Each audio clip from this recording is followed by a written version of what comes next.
uLesufi ubevakashele izikole ezimbalwa namhlanje ekseni njengoba sekugome othisha abalinganiselwa kumaphesenti angama-90. Kepha uthi othisha abayizinkulungwane ezine sebefake izicelo zokufundisa besekhaya. Uthi nalabo abangafuni ukugoma kuzofanele bachaze ngezizathu zabo. We can't make this huge investment of vaccination within the sector and have people that are using fake news as the reason not to vaccinate. So we need to balance. We need to protect our children, we need to protect the sector. So if there are valid reasons, definitely yes, we're in a position to. But if the reasons are not valid, we persuade so that people can take the vaccination. We need to protect our children, we need to protect ourselves. uLesufi uthi abafundi bamabanga aphansi bazophindela emagumbini yokufundela ngokugcwele ngomsombuluko ozayo mhla zimbili kuNcwaba. Uthi bazokwenza isiphakamiso sokuthi nabafundi bamabanga aphakeme baphindele ezikoleni ngokugcwele. We risk to have a generation that have missed education. And if we can have a generation that has missed education in these economic hardships, that will be a serious miscarriage of justice.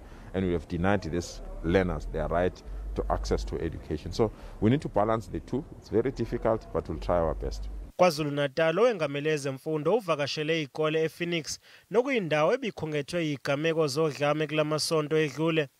Uthi sekube nokwesaba ngokuphepha kwabafundi ezikoleni kepha uthi phansi amaphaphu.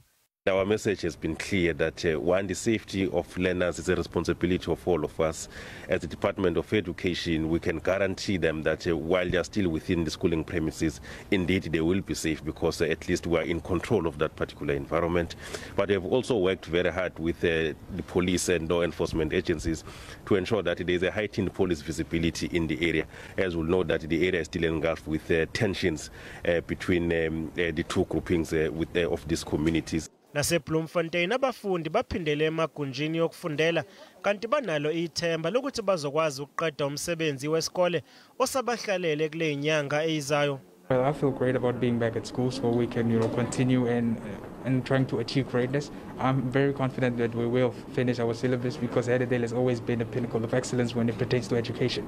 It's safe because we do the social distancing, and then I think we're gonna finish the syllabus because we work very fast. Nomnyango wezemfundo e-Eastern Cape uthi ukulungela ukwenza umsebenzi wokukhuphula izinga labafundi abaphumelela ibanga lika grade 12 kulonyaka.